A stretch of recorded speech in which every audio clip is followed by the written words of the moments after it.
Making a case from observation. If there's one fundamental basic thing to science, is observation. Observations are the basic things to everything, in my opinion, in science. And even though, like I said, I'm not a technical person, I just want you to know that I've been doing astronomy, even though I'm not a professional scientist, most of my adult life. So I've had a lot of time at the eyepiece and looking at a lot of galaxies myself, and these are where the observations had led me. Now my point is this. This is a certain amount of data, but data all have interpretations. Everyone has an interpretation to data. Data never stands alone. And though I've had some things on the CRSnet where some people tried to say that, I did question that quite openly with them, that data does not stand alone, but I would like you to share with you tonight this interpretation. First of all, it's what we observe. We see spiral galaxies. Two basic shapes. There's barred spirals, and here's a beautiful NGC 1300. Now I'm trying to ask you to remember this shape of a barred spiral. It's like it's got like a barbell with like a galactic arm coming off one and a galactic arm coming off the other. That's an important thing that is observed in all the galaxy clusters. Another shape is pinwheel spirals. And that's this is an M31. Last night when we were out in the observing field, when the sky did clear, I could see that naked eye. And I was praying, oh yes, I know that is a fact. That is the one that's about 2 million light years away as we measure light around a G2 star, the velocity of light around our sun. And you can make, actually from edge to edge, is the diameter of 5 full moons. So this is the largest, deepest naked eye object that can be seen with the naked eye. And remember this shape too. Galaxies are in groups, known as clusters. And as you can see, here's a little barred spiral right here, and here's another spiral galaxy. Here's another cluster, and you have some other little bit different type galaxies, but there again you have more spirals, and I believe that this one right here, when it's magnified, comes into another barred spiral. Clusters are at many different distances. Now this is going to lead into certain issues, and we're going to get to that.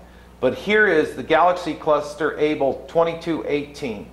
This is the Hubble Space Telescope, of course, and once again you'll see more spiral galaxies in it. Now here comes the first main issue. These are all at different distances, and there's some that are close, like M51, and then that's 52 million light years out. 200 million light years is about I believe the Abell cluster. 52 million is where the Virgo cluster lies, about that close. And then of course you go all the way out to 13 billion where the Hubble Deep Field. This all comes into play. And here is a photograph that I took right out of this book called Galaxy. I gave this challenge at the CRS that if anybody wanted to come up, you can actually look at this. And this is some of the most beautiful Hubble Deep Field pictures you'll ever see of the clusters and what they think how the universe actually appears. But I wanted to show you that these galaxy clusters are in these groups, and there's a lot of gaps in between them. And that's the empty space. That's one thing that really kind of argues against the Big Bang model, is that we see most of the matter in clumps. It's not homogeneous like you're told. Though theoretically they say if you could ever get outside the whole universe and look back, it might appear that way. But of course no one has ever seen it like that. Now the first problem with the spirals that we have to remind ourselves is that they are spinning. And this is known as the galaxy winding problem. And here you get the idea of what we're trying to illustrate. Spiral galaxies rotate differentially. The inner parts rotate faster than the outer parts. And here's what I'm trying to do. Here's the inner, and here's the outer. And the spiral arms would be twisted beyond recognition in far less than their accepted evolutionary age. In other words, and Dr. Russ Humphreys has a good computer model of this, where these things spin out of the configuration in less than just a little bit over 1 billion years if you accept the evolutionary time scale. So as you can see how they would spiral out in given just over a little bit over 1 billion light years. Or 1 billion years, according to evolutionary time. Could spiral density waves solve this problem, or is the solution simply that the universe and the galaxies are young? A spiral density wave is something like a, now don't say it's a sound wave, but it acts like that pushes the spiral arms, this is how they try to explain it, that maintains this structure over billions of years. The evolutionists have recognized this problem of the spiral galaxy winding problem, so they came up with the spiral density waves. And if you read a book by Dr. Jason Lisle, Creation, the Ultimate Proof, which is a new book that has just come out, he calls this a rescue device that rescues. Now, in a sense, but we all kind of use that at times. We're all, even as creationists, we do that. But the point is here, another way of talking about this is called this special pleading. And if you want to get down to the real brass tacks of this, there is no evidence of this at all, of a spiral density waves. There's no way to test for this. There's nothing that has ever shown that these actually occur. And we have another thing we call them, they're more of an ad hoc argument. But there's one other thing. How would density waves explain a barred spiral? I have never seen the density wave argument applied to a barred spiral, and that was that first galaxy I showed you that looked like a barbell with one arm coming off with another arm coming off. They've never ever, I've seen an explanation explain that type of galaxy too. That's why I include both of these kind of galaxies in this perspective. So try to remember the galaxy winding problem. Now we have another issue, the look-back time argument. Are we truly seeing the universe as it was? This is a big thing that the evolutionists try to tell everyone, that we're seeing the universe as it was, what it was billions of years ago. The problem, there are too many clusters at significant different distances. Now this is where this galaxy winding problem really kicks in. This would be a real good explanation, look back time, if you only had like 2 galaxy clusters. In other words, one that's the 52 million light years away, and the next one's that's 200 million light years away. Well, we're seeing this cluster as it was, and that would explain why it would look very much like the cluster that's close to us. And that makes much sense. But here's the problem. You have the 52, the 200, then you got a 500 million light years, a third cluster, then you have another 4th cluster, a 5th, and then now you're way out here at the Hubble Deep Field. You have really 6 different distances, and here's the kicker. They all look the same. That's what we're trying to understand here. All the clusters all look the same, and the question is why? If the Big Bang is fatally flawed, could look-back time density waves be fatally flawed too? Absolutely. Because we're seeing too many things that look exactly the same at too many different distances. Now here's what I'm trying to get you to understand. The galaxies like M31, which is only 2 million light years away, looks like something that is in the Hubble Deep Field at 13 billion light years. Well, Andromeda should have, if there was no evidence for density waves at all, Andromeda should have spun out of configuration a long time ago. Because in order to, Andromeda had to be here as long as the Hubble Deep Field, because we can see the Hubble Deep Field. And then you got the like M51 and the Virgo cluster, which is only like 50 million light years out. They have all these kind of spiral galaxies in them too. They should have spun out, because they've been here for like, if you go along with the evolutionary time scale, they've been here for like 13 billion years. But they all look the same. That's the problem with look-back time. Does it really exist? Now, we bring up a new issue. Now, I have a book, and Doug, if you would help me out with the pronunciation of this scientist, because I rather you do it since you know a little bit about Portuguese. Portuguese. Yeah, his name is João Maguejo. I watched him on the satellite dish because he realizes the same problem that the evolutionists have with a horizon problem. They have, when you listen to Dr. Jason Lisle talk about this, the evolutionists with the Big Bang model have a speed of light controversy just like we do. And he realizes, and as you can see, I've really gone through this book, and here's the gentleman behind it, that inflation is just another ad hoc argument. It's more special pleading. And he, in a sense, is kind of going along with Barry Setterfield's mentality on this, a little bit anyway, but he still believes in the billions of years. And I watched him. And here's what he did. He showed some experiments where the velocity of light can be manipulated. In other words, it can be slowed down. This is how it works. The velocity of c can be changed or controlled by traveling through different media. Therefore, the speed of c may not be a constant like we are told. Assumption space is the same everywhere, but could deep space be different? Yes, God stretched it. Here is the real crux of the matter here.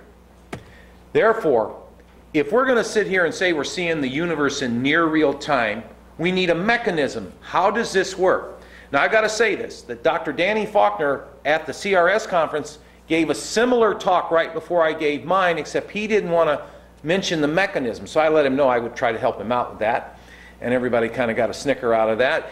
But him and I basically are very close to being on the same page of the playbook with this viewpoint, though he looks at a couple things a little differently than I do. So I'm not alone in this perspective. But here I want to offer you a real mechanism. You can read in Isaiah 40 and 41, the stretching of space. Now everybody knows that Russ Humphreys has a stretching of space in his model. I don't question that. But I'm going to give you a different interpretation tonight of what I think this really means.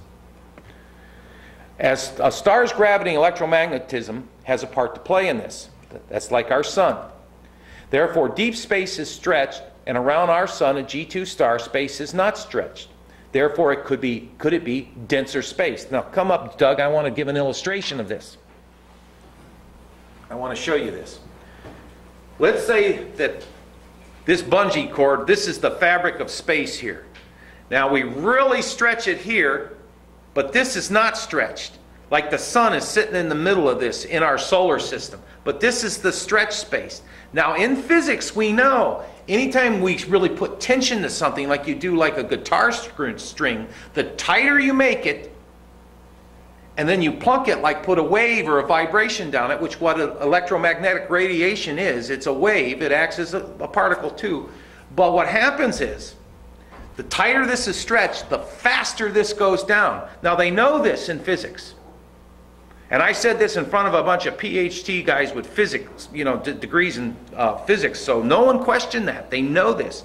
Now, some would sit there, well, how could God do that? Well, do you remember when the Pharaoh and Moses was going at it? Thank you, Doug. That God actually had the Hebrew children in light and the Egyptians were in darkness. A darkness that could be felt.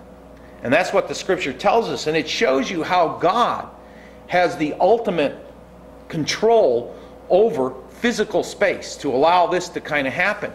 Now, do I know what all this entails or how it all works? No, I don't. But the point of it is, I know God can do this. And He can set this up for this to work because I truly believe He wants us to see the universe. And He wants us to see it in a way that we would understand it. So, the fabric of space could be much more complex than we think. I remember telling this to Dr. Don DeYoung at NIAG Fest, and he said, Steve, if you're right, things are far more complex than we ever thought. And the thing we got to like that, complexity is our argument. The more things are complex, the more we know evolution could never happen. Just like we saw last night with ear and the eye, how can you know all that and then think it just made itself? And they think we're irrational? Okay. Okay. Here is something you're going to really like. When I got rid of all the nonsense from the Big Bang model and all the other stuff that I've been taught all my life about cosmology, and I started asking myself, what predictions would a universe in near real time mean? And a good model will make predictions. I came up with a good list. First of all, we'll see fully formed, mature galaxies. That's what we see in the Hubble Deep Field, and the evolutionists didn't like what they found. They weren't expecting that. But in all these galaxy clusters, they all look the same. Fully formed, fully mature, fully functional. Second, no matter what we see, if we're seeing the universe in near real time, the spiral galaxies will look the same all distances they are observed at. And here's a key thing in science: there are no trends. If we're actually seeing something at different times or different stages of development, we would see different trends. Well, it's just like a car being put together on an assembly line. You'd see a frame and then a few more things and finally a body and a motor. You don't see any of that. It's fully formed, fully functional, all across the universe. Next thing, the chemistry, the basic metal content is the same. And that's confirmed with all the light spectra analysis that we make. Basically, overall, it's the same.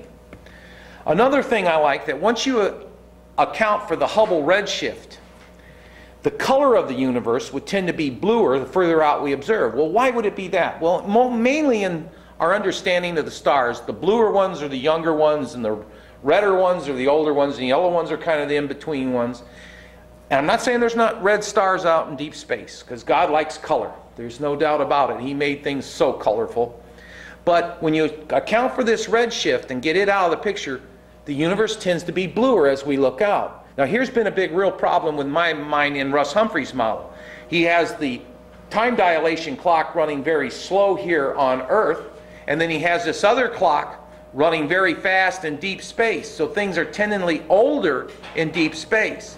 The point is that in deep space, things should be redder if things are really older a little bit. But that's not what we see. We actually see things that are bluer, and I confronted him with this and talked to him about this. That's why I don't mind mentioning it to you. Because him and I, and some of you, and I think Doug knows this too, that on the CRS net, him and I, when he asked me to put all my cards on the table, I did. And I made some points with him on why I don't go along with his perspective. The cosmic background radiation should basically be uniform, and it is. That's why, if you go into the horizon problem of the Big Bang model, the cosmic background radiation shouldn't have cooled down all to the same temperature. But basically, it's a uniform temperature. But in this perspective, if we're seeing the universe in near real time, there's been plenty of time for this electromagnetic radiation to equalize and stabilize. These observations are exactly what we see. Now, you see, a lot of times, well, it almost sounds like I'm talking in like a circular thing where I came back to it, but that was because I've been, programmed with a lot of bad cosmology, because you start out that way. When I started out into this, I'm reading astronomy and sky and telescope, and you're getting all this stuff from the evolutionary point of view, and it gets in your mind. But when I started throwing all that stuff out, what should I expect if I really think the whole universe is young too? And this was the predictions that it should make, and this is what we see. Now, the one thing I really like about this, I truly believe this has a test coming. Now, I do know there's different perspectives in this room about premillennialism and amillennialism and this and that, but even if you don't go along with the premillennial view, I'm just asking you to assume for the moment, I'm not asking you to believe in it, but just assume for the moment that it's true so you can see where I'm coming from with this. But don't worry, even if you don't agree with the premillennial view, you still have to explain the observations. And this viewpoint, to me, is a far better interpretation of actually what we see in deep space than any other thing that has been proposed. And I really believe God answered my prayer with this. And here's how he answered it. A major event is coming, the dimming of the stars. Now, any of you guys can go look this up. Revelation 8:12, God will dim 1/3 of the stars across the whole universe. I was reading notes in John MacArthur. I have one of his study Bibles, and it took a while for this to, it dropped on me like a ton of bricks what this actually meant. And I got to thinking about this, and I go, wow, that would, and then it made a lot of sense that if God will dim the stars. Now, before I went on the CRSnet and said this, I looked up a lot of scholars. What did they think the interpretation of this verse was? Was it really the stars being touched? When I put this out on the CRSnet, when I challenged Russ Humphreys, he agreed with me that it was actually the stars that were touched. And then when he tried to explain it, he came up with a real fancy explanation. I'll admit, it threw me for a while. I'm not quick on my feet, gentlemen. That's why I say God had to illuminate and give me the understanding here. But in the time he did, I came back to Russ and I said, look, what all you've done is really give me a light changed in transit answer. And if we're going to sit there and think light was changed in transit, why don't we just believe light was created in transit all to begin with? And I never got a response. Now, I'm not saying I won the argument, but I surely didn't get a response from that. Now here, it will be the stars, not an atmospheric event or other. Even though some have brought that up, no one has ever showed me where any of the scholars really interpret it that way. Some say that possibility that it might be. But here is something else. The Old Testament support is in Joel 3:15, where it talks about the stars will be diminished. Now you can look these up, and we got to move along here. But the point of this, if this is really, this happens in Revelation 8:12, it's the fourth trumpet judgment. And if you look at all the judgments and how quickly they come through, and if you take this in a literal sense like I do, then there isn't much time between one judgment and another. Therefore, for us to see this on earth, it has to be very quickly. In other words, I honestly believe when Adam looked up on day 6, after everything was, the stars were made on day 4, he could see everything naked eye. Now, it may have been a few weeks or a few more months before all the light from all the distant galaxies showed up, but Adam didn't have a telescope at that time, and really all he needed to see at that moment was the stuff he could see naked eye. Now let me give you an example of this. In 1987, it's called 1987A, we had a supernova in one of the Magellan clouds. In that cloud, I honestly believe, since it was in naked eye territory, that the light from that only took maybe a day or more to reach the Earth after it happened. This wasn't something that happened long ago because of the stretching of space. This brings it's the mechanism that allows the light to reach here very quickly. Now, if we see something in the Hubble, and we see supernova in the Hubble Deep Field, there's several of them they've found. That may take a couple of months to reach us. In other words, I do believe in look-back time, but it's very small, it's negligible. That's why the galaxies, and especially the barred spirals and the pinwheels, look the same no matter what distance we see them at. Because we know they're spinning, so the ones close to us should have spun out a long time ago. They should be unrecognizable even. That's the test. Now here's some conclusions. The universe in near-real time is simple and easy to understand. It has specific predictions. It has direct observational support. Now let's just, for the people that don't buy into the premillennial thinking, if what happens in Revelation is a real event, and there's nothing in recorded history that ever has suggested there ever has been a dimming of the stars, at least yet, even without that, you have to still explain why do the spiral galaxies basically look all the same. That's still the issue. The observations still support this even without the premillennial view. But the premillennial view, in my opinion, gives us the test. And this is what's important about that. To me, from my perspective, it's based on Scripture. It's beyond just what I can think or can explain or can come up with. It's got a test. And the important thing is it's a futuristic event that time dilation, sea decay cannot explain.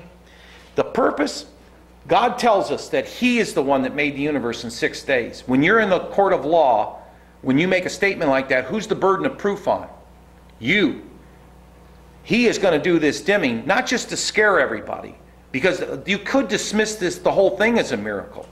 But I honestly believe the mechanism is already there for why we see it. Therefore, the Lord Himself will prove the universe is young, because He's the one that says so. He is actually going to do something. And I honestly believe in this great tribulation period, when this occurs, people are going to understand what this means. A lot of cosmologists that are still left behind are going to understand the significance of this dimming, and that it's actually showing them that the universe, not just the earth, the whole universe is young. Just some final thoughts. The universe, not just the earth, are completely young. Therefore, the scriptures are true from cover to cover. Most importantly, the first Adam is real. The first 11 chapters of Genesis is the truth. It's literal. It actually happened. Therefore, the second Adam, our Lord Jesus, is real and can be trusted for our salvation, which is the whole purpose of the Bible. The whole purpose of the Bible is to bring us back to God, and Christ, and he who hath the Son hath the life. That is the vehicle where we have to come back to God. I thank you, and God bless you for this time for this presentation. Is there anything else you want to say?